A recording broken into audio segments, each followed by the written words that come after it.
Ué, cadê o Alexandre e o Renato? Eu acho que eles estão logando ainda.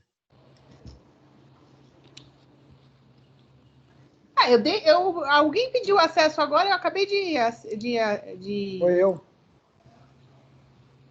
Mas você já estava aqui. Eu tava no celular, aí tive que derrubei e entrei no computador. Ah. Cadê o meu vídeo?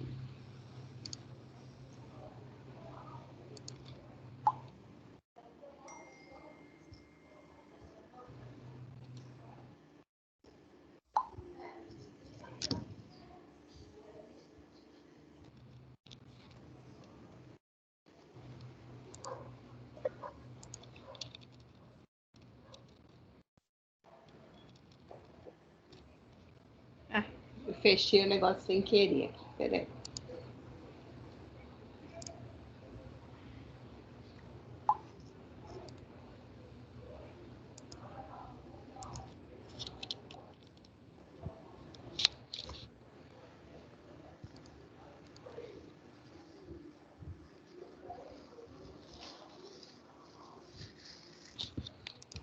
Oh, droga. Eu postei o vídeo aqui no WhatsApp para vocês. Cadê? Não, não era isso.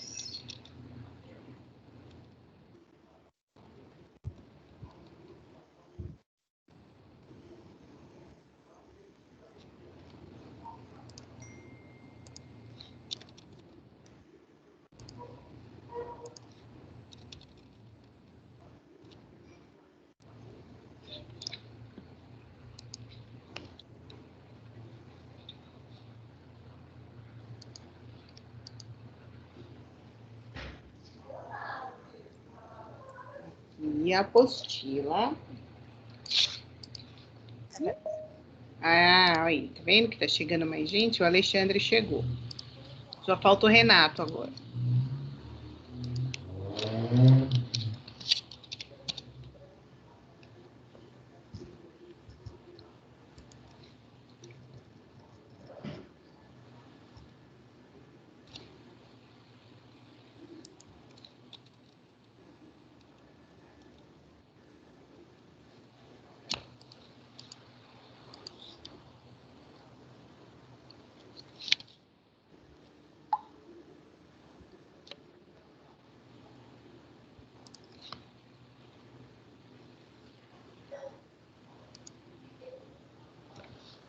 E...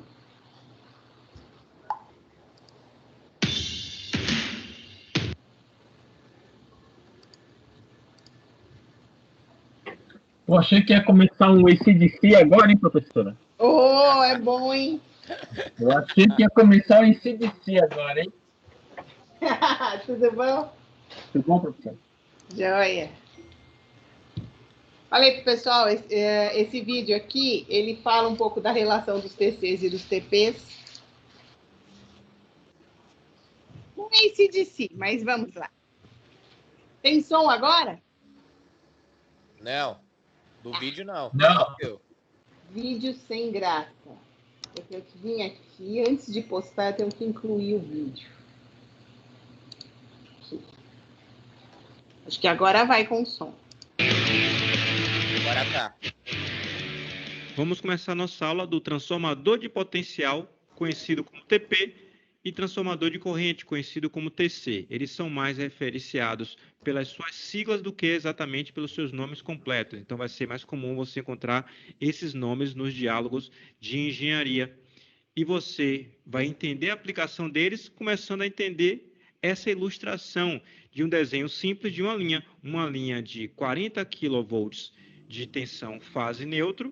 Se você multiplicar 40 kV por raiz de 3, dá 69 kV, que é uma tensão comercial, por isso escolheu 40. E uma corrente de 300 amperes circulando pelas linhas. Aqui ilustrei apenas uma e apenas a magnitude, já que nós não estamos focados aqui nos fasores, apenas nas magnitudes.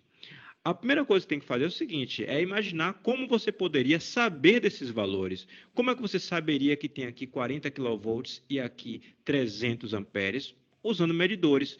Mas você vai utilizar mesmo um voltímetro de 40 kV volts de fundo de escala, um amperímetro de 300 amperes de fundo de escala?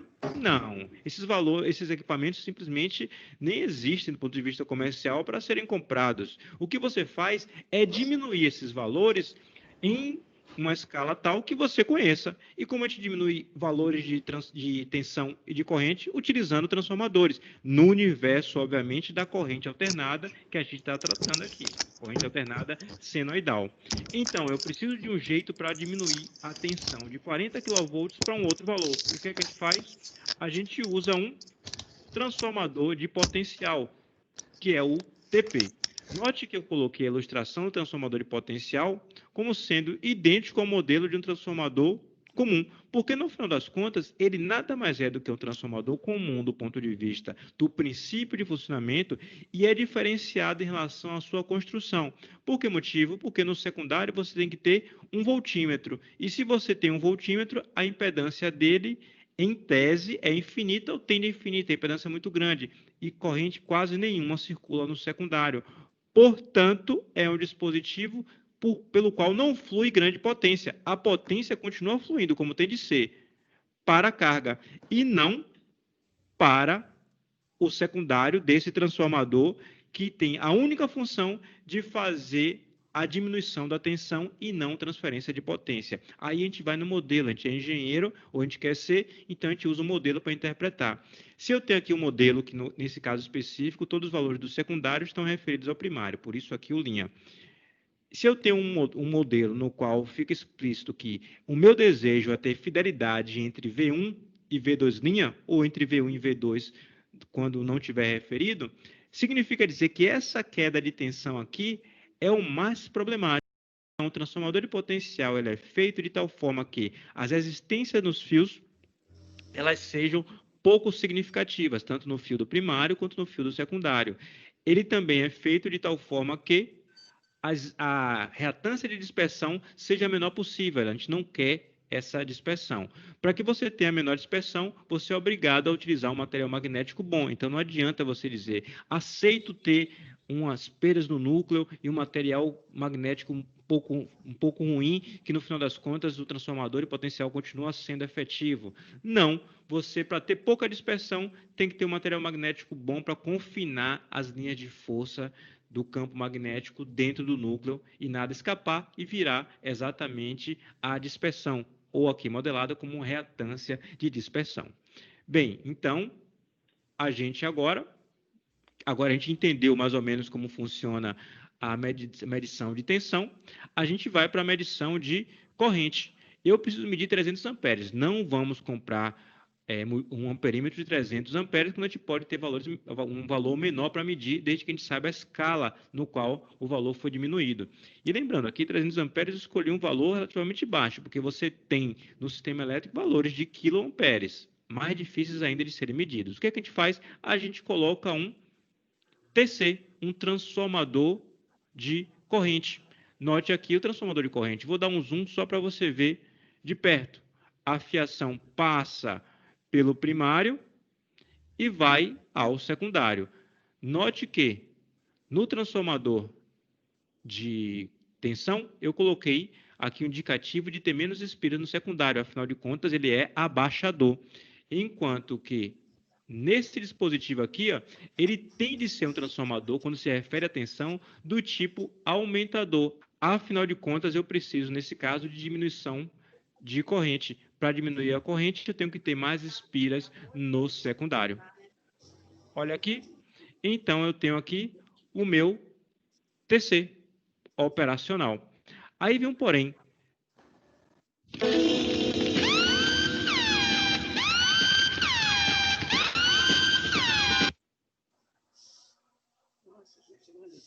Você quer, obviamente, ter a medição de tensão e de corrente. Ainda falta uma coisa. Falta a gente ver aqui no modelo o funcionamento do TC. O TC, transformador de corrente, ele precisa que a corrente do primário chegue ao secundário. O que a gente quer evitar, nesse caso, é esse desvio. Então, o transformador deve ser feito de tal forma que as perdas, por exemplo, no núcleo sejam baixas e que também o material deve ser de primeira, afinal de contas, o material do núcleo deve ser de primeira, afinal de contas, a corrente de excitação não pode ser elevada. Senão, não vai haver fidelidade entre a corrente que você está querendo medir e o valor que você vai ter lido aqui no amperímetro. O amperímetro, nesse caso, vai estar posto aqui, né? Ele vai estar assim. Então, é mandatório que você tenha esses elementos aqui do núcleo de valores relativamente altos, no caso, né? Um material de ótima qualidade vai dar um RC muito alto, porque as perdas serão pequenas, e vai dar um XM muito alto, isso significa dizer que a corrente de excitação que passará será mínima. Coisa importante, que trata do dia a dia prático de quem usa esses equipamentos. Você vai querer ter voltímetros e amperímetros disponíveis para medição, seja de 300 amperes, seja de 1000 amperes, seja de 40 kV, seja de 200 kV, 250 kV, que é o valor mais comercial. Então, se estabelecem padrões para as tensões dos secundários dos TPs e T6. Tipicamente, você vai encontrar, se trabalhar em concessionária, por exemplo, um TC, transformador de corrente, já que eu falei TC, vem para cá, cujo valor da corrente nominal do amperímetro e, portanto, o valor da corrente nominal do secundário do transformador de corrente seja de 5 amperes. Então, é muito comum que nos 300 amperes passe 5. Se você tivesse uma medição não de 300 amperes, mas de 1000 amperes, você faria um outro TC que passaria 1000 amperes no primário, mas no secundário daria o mesmo 5. Aí você utiliza sempre o mesmo amperímetro. 5 é um valor dos valores comerciais utilizados, talvez seja o mais comum na área de sistemas elétricos de potência, mas existem outros, que fique claro.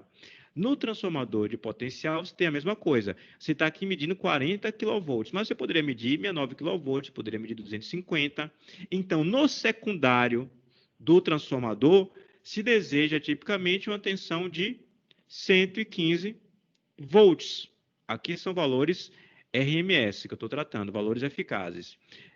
Com 115 volts, você vai comprar sempre o mesmo voltímetro e será utilizado em medições de tensões diversas. Se você tiver, por exemplo, uma rede primária, aqui o primário seja, por exemplo, de 500 kV, você teria outro transformador de potencial, não é esse que eu estou falando mais, é um outro que você vai construir específico, cuja tensão no primário é de 500 kV, mas o secundário sai, quando tem 500, 115.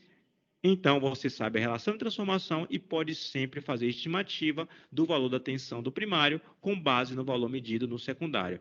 A outra dúvida que você pode ter é o seguinte: será que eu sempre tenho que interromper o meu sistema para poder colocar o TC? Afinal de contas, aqui é bem conveniente, porque o TC exige, caso ele não esteja instalado lá desde o começo, que o sistema seja parado, haja depois a conexão da fiação do primário na linha, e depois, sim, a fiação do secundário. Algo bem complicado, não é isso? Sim, bem complicado. Mas existem soluções. Existe também esse tipo aqui de TC, no qual você coloca ele em volta, o núcleo, desculpe, em volta do condutor. O condutor passa aqui por dentro e o secundário está aqui, ó, posto de tal forma que você consiga fazer a medição. Esse núcleo não precisa ser um núcleo obrigatoriamente completamente fechado, é um núcleo que pode se abrir para que você encaixe, chamado alicate, né? Você pode abri-lo no meio e encaixar. Então, você tem um TC que permite a medição, inclusive medição somente temporária. Você põe ele dessa forma e depois você abre o núcleo e retira o transformador de corrente e segue com ele para fazer uso em outro lugar. Bem, espero que tenha explicado para você o mínimo para você entender sobre transformador de potencial e transformador de corrente e aguardo você nas próximas aulas do nosso canal Elétrica em Vídeos.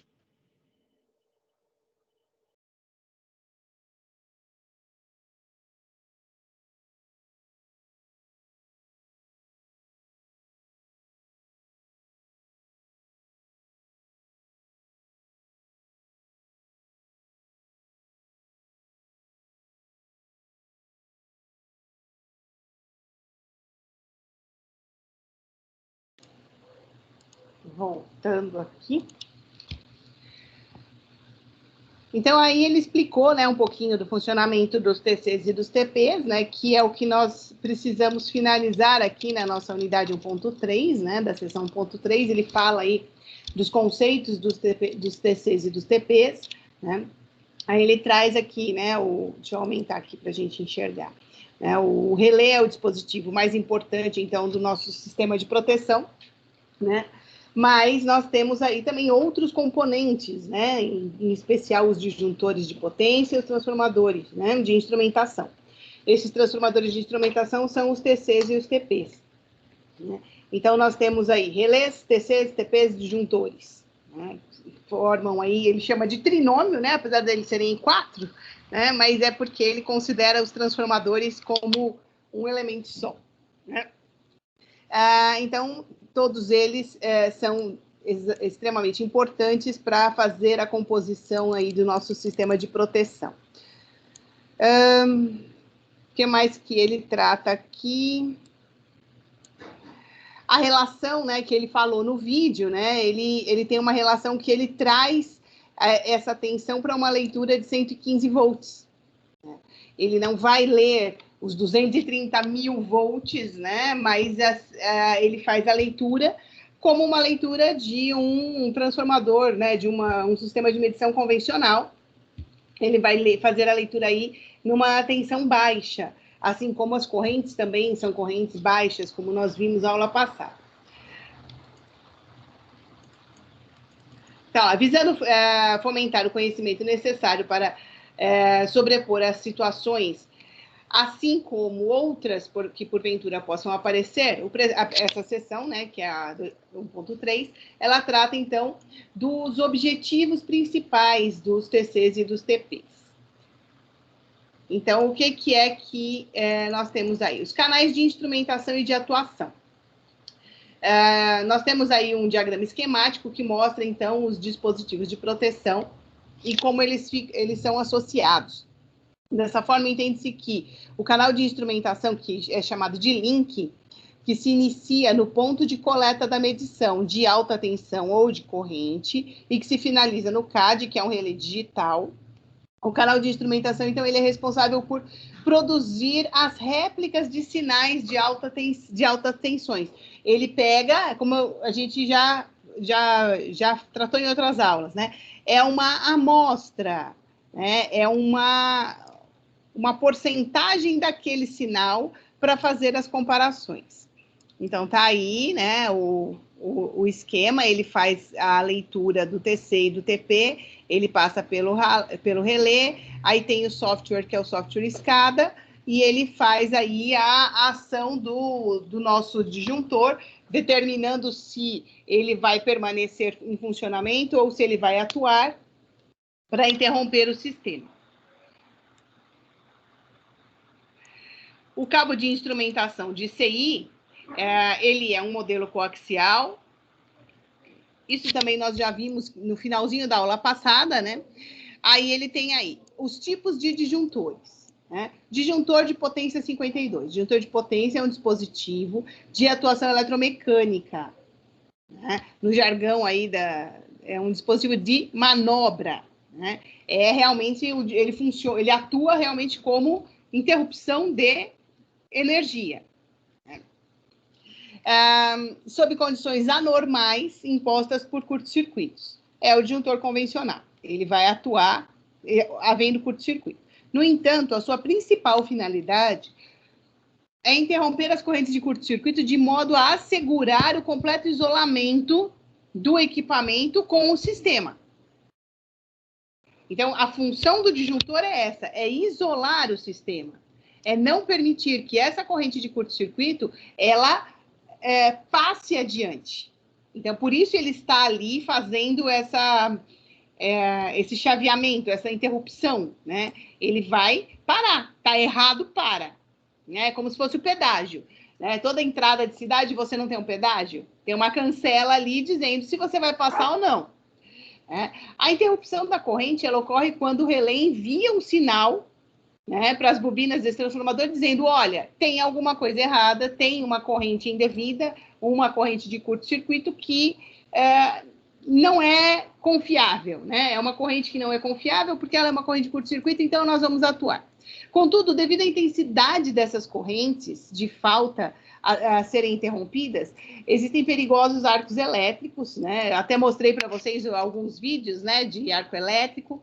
Nós falamos também, né, das condições dos disjuntores a óleo, né? Então, são vários tipos de material isolante, que é o óleo, o ar comprimido, o SF6, cada um deles com as suas características, né? Mas nós temos aí, né, o disjuntor a óleo, que é um dos mais utilizados, principalmente nesses transformadores pequenos que nós temos nas ruas, né? Esses transformadores menores que ficam nos postes, eles são transformadores, né, que têm essa função de manobra, né, de atuar em momento de um curto-circuito, e ele é isolado com óleo, né?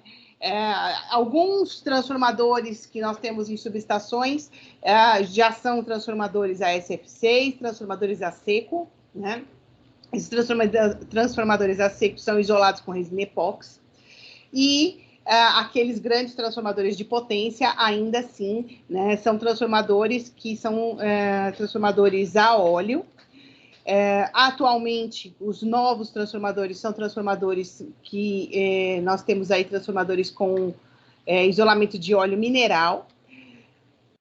Ainda existem alguns perdidos, mas já quase entrando em extinção, que são os transformadores com isolamento de óleo Ascarel.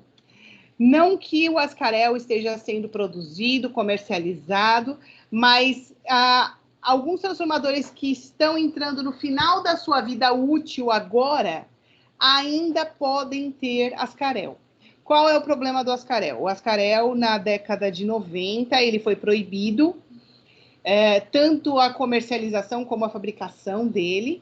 Então, não se pode, a partir da década de 90, comercializar mais nenhum produto com esse tipo de óleo.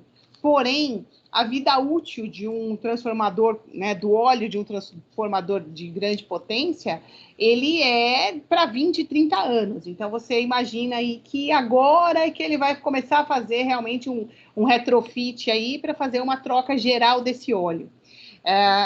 O problema dele é que ele foi proibido por ser um óleo cancerígeno, tanto a utilização dele como o contato, né? E então você precisa fazer o quê? Quando você encontra, né, no momento de uma manutenção, transformadores que têm óleo Ascarel, esse óleo ele precisa ser substituído quando for feita o retrofit, né, que é a manutenção do transformador, e esse óleo ele precisa ser descartado de uma forma especial. Ele tem que ser incinerado. Tá?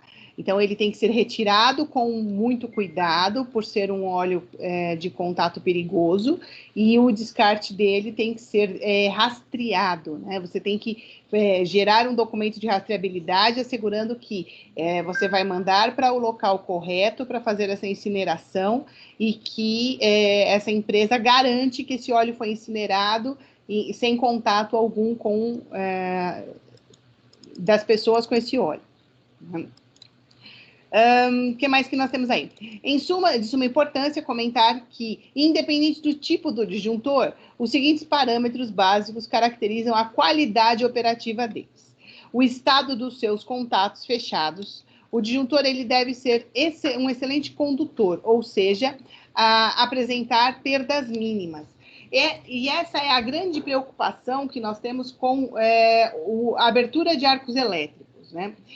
O arco elétrico ele varia de 6.000 a 30.000 graus Celsius, e essa variação gera uma perda de conformação, né, das conexões. Elas entortam, elas amolecem e elas não fazem mais o contato devido como deveria.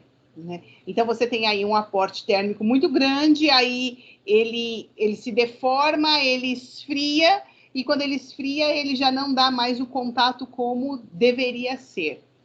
E aí você não tem mais essa confiabilidade dos contatos fechados. Estando os contatos abertos, o disjuntor ele deve ser excelente isolador entre as partes dos sistemas interligados a ele, tendo em mente que a intensidade de corrente de curto-circuito pode atingir valores extremamente elevados, que é o que eu falei para vocês, né? No momento da abertura de um arco elétrico, no momento de um curto-circuito, a corrente ela se eleva muito e o aporte térmico gerado é muito grande.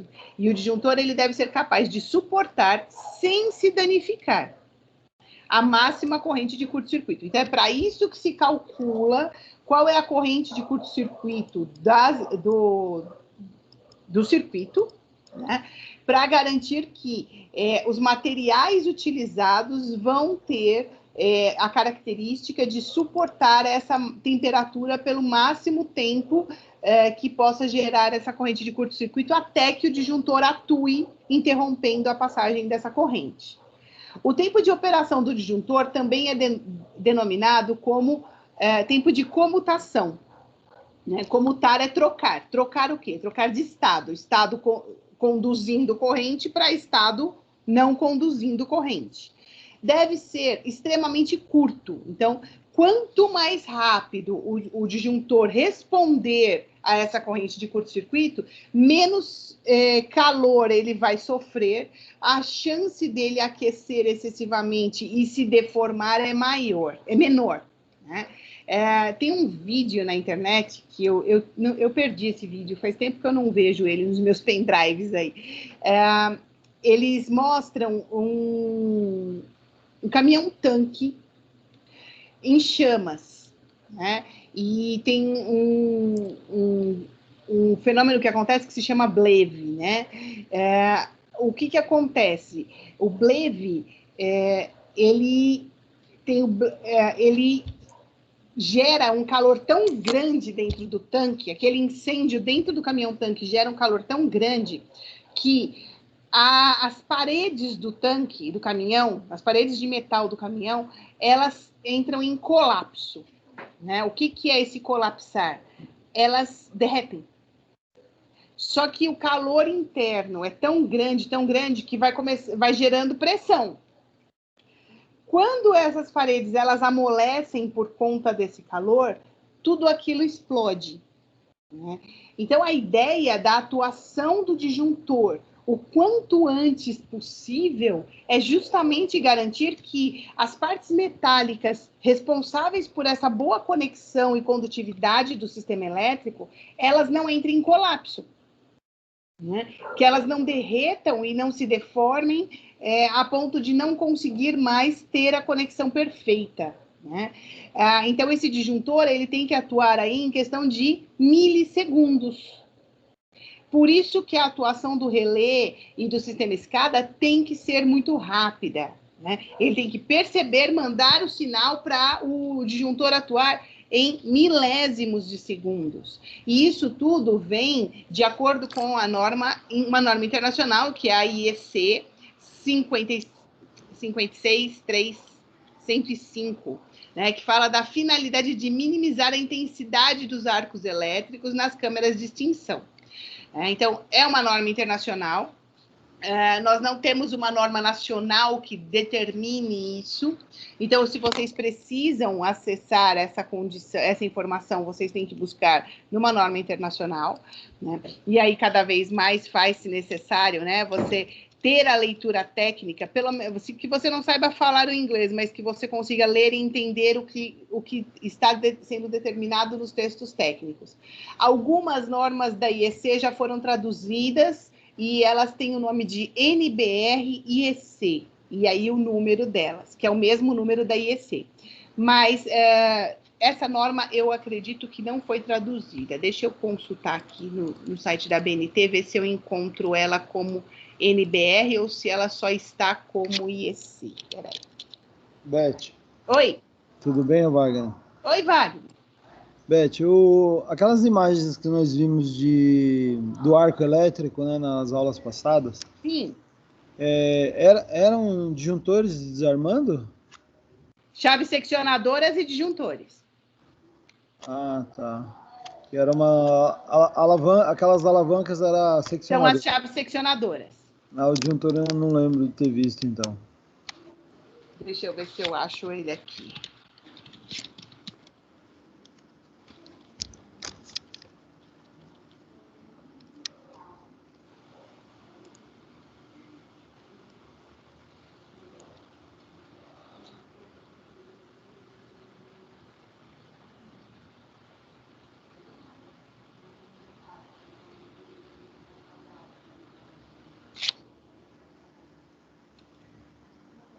Do arco elétrico no disjuntor, ela é geralmente no momento da manobra dele, né?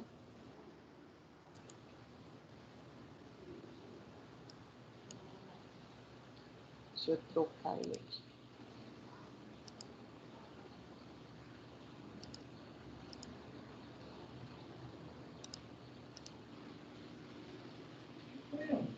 Aqui é uma sala elétrica de uma subestação. Esses dois rapazes estão fazendo a manutenção em um disjuntor que está aqui dentro, né? Desse espaço, ele fica aqui dentro dessa caixa, né? E aí ele vai fazer a conexão desse disjuntor. Então ele retirou a peça para fazer a manobra e ele está recolocando, né? Esse disjuntor eles chamam de disjuntor de mola. Por quê? Porque ele tem que colocar ele e é como se ele tivesse que dar corda nele, vamos dizer assim. Ele tem uma alavanca que ele tem que acionar. E aí teve um problema nesse disjuntor, e aí acontece o acidente. Ó, tá vendo que ele vai enrolando ele, né? É a mola dele que vai fazer a pressão para que ele seja conectado ao sistema. Ô, louco. Esse é o arco que acontece. Esse vídeo nós Meu não Deus tínhamos do visto. céu. E o cara, não mostra o cara depois? Ele ficou meio torrado. Melhor não ver, não. Sabe aquele montinho que tá do lado, depois da imagem? Então é ele. Aquele montinho que tá do lado, Isso, é ele. é ele. Deus me livre. Olha lá. Professor, Esse daí parece eu não que você tinha tá fazendo visto curso de ainda. NR10, pô. É que eu tenho esse daí porque eu dou aula de NR10, né? Então eu tenho